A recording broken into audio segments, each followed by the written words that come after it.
Hello everyone, welcome back to my YouTube channel need to net. I hope आप लोग सब बढ़िया होंगे और पढ़ाई कर रहे होंगे। आज की हमारी जो ऑर्गेनली है वो है स्फेरोजोम्स। बहुत छोटा सा टॉपिक है, ज़्यादा टाइम नहीं लगेगा, एक आधा पेज का ही है। तो चलिए इसको शुरू करते हैं। ये वाला टॉपिक मोस्टली जो होते हैं ना बच्चे स्किप कर देते हैं, और फिर कभी इन केस अभी कुछ कॉन्सेप्ट्स वो पढ़ते हैं और बीच में स्फेरोजोम आ जाता है ना, फिर वो कंफ्यूज हो जाते हैं कि स्फेरोजोम क्या होता है। तो चलिए इसके बारे में जितनी भी चीज़ें ज़रूरी हैं वो हम डिस्कस करते हैं आज की वीडियो में। तो लेट्स गेट स्टार्टेड। तो जो स्फेरोज़ोम है आपका, उसको सबसे पहले पर्नर ने 1953 में डिस्कवर करा था। डायग्राम आपको दिख रहा है।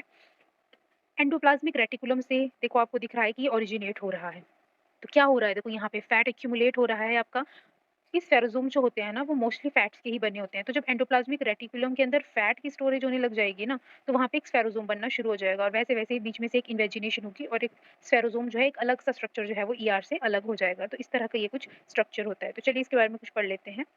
सो ये जो स्पेरोसोम्स होते हैं ये प्लांट्स के साइटोप्लाज्म में पाए जाते हैं। बहुत छोटी-छोटी सेल ऑर्गेनेलीज़ होती हैं ये।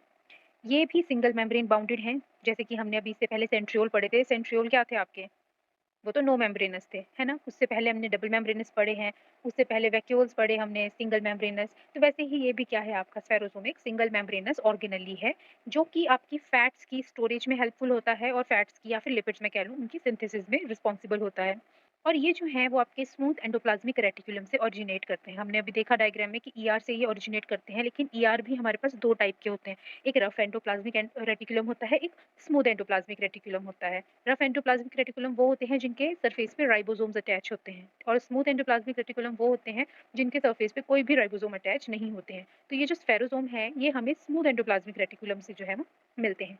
जो 98% ऑफ द स्फेरोसोम्स होते हैं ना, अगर जितने भी स्फेरोसोम्स हैं उसका 98% मैं बोलूँ तो वो फैट ही स्टोर करते हैं। बचे हुए 2% जो है वो प्रोटीन को स्टोर करने का काम करते हैं। जो प्रोटीन्स इसमें स्टोर होती है ना, जो 2% मैं प्रोटीन की बात कर रही हूँ, वो प्रोटीन्स मोस्टली एंजाइमेटिक होती हैं और इस फैट्स की सिंथेसिस में ही रिस्पॉन्सिबल होती हैं। तो पूरा ओवरऑल काम ही जो है वो फैट्स के अराउंड ही हो रहा है। 98% जो स्फेरोसोम्स है वो फैट स्टोरिंग है, और जो बची हुई 2% प्रोटीन्स हैं भी, वो भी एंजाइमेटिक एक्टिविटी से फैट की सिंथेसिस के लिए कर रही हैं। ये जो आपके स्फेरोसोम्स होते हैं ना, इनको आप लाइट माइक्रोस्कोप के अंडर भी देख सकते हो, क्योंकि इसमें क्या प्रेजेंट है? फैट प्रेजेंट है। और जब आप इसकी सुडान डाई या फिर ऑस्मियम टेट्रोक्साइड के साथ स्टेनिंग करते हो, तो ये आपको इजीली जो है वो लाइट माइक्रोस्कोप के अंदर दिख जाते हैं।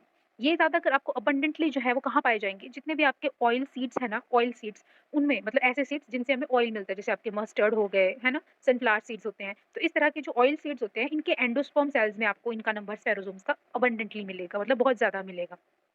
और कुछ टिश्यूज़ जो हैं, जैसे कि आपके टोबैको का एंडोस्पर्म है या फिर मेज़ रूट टिप है, वहाँ पर जो टिश्यूज़ हैं ना, उन टिश्यूज़ में भी कुछ स्फेरोसोम प्रेज़ेंट होंगे, और वो स्फेरोसोम्स जो हैं, वो आपके हाइड्रोलिटिक एंजाइम्स कंटेन करते हैं। आपको पता है हाइड्रोलिटिक एंजाइम्स क्या होते हैं? जो किसी चीज़ को तोड़ने का काम करते हैं। तो जो आपके टोबैको के एंडोस्पर्म है या फिर मेज़ रूट टिप्स हैं, वहाँ पर भी आपको कुछ टिश्यूज़ में जो स्फेरोसोम्स मिलेंगे, उनमें क्या प्रेज़ेंट होती है? हाइड्रोलिटिक एंजाइम्स प्रेज़ेंट होती है, जिसकी वजह से ये लाइसोज़ाइमिक एक्टिविटीज़ के लिए भी रिस्पॉन्सिबल होते हैं।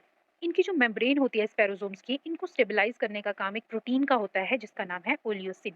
सो दैट्स ऑल अबाउट स्पेरोसोम्स।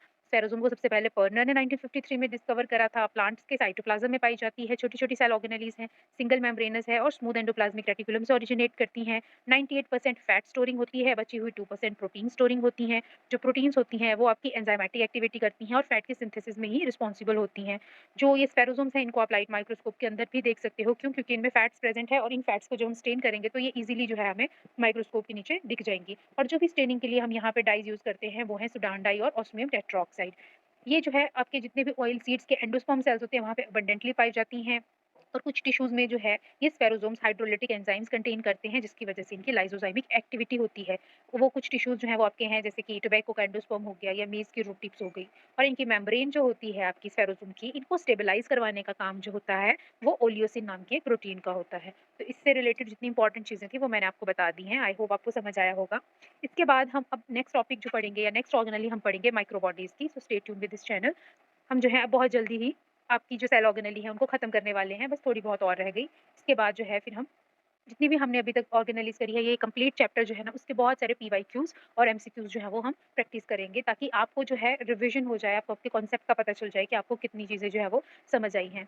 तो अगर आपको मेरा पढ़ाया हुआ अच्छा लगता है, आपको मेरा कंटेंट अच्छा लगता है, तो प्लीज़ मेरे चैनल को सब्सक्राइब कर दिया कीजिए और वीडियो को लाइक कर दिया कीजिए, और मुझे कमेंट सेक्शन में बताया कीजिए कि आपको मेरी वीडियो कैसी लग रही है, आपको कौन से टॉपिक में और हेल्प चाहिए, एंड सो एंड सो। चलिए मिलते हैं नेक्स्ट वीडियो में, तब तक के लिए बाय बाय।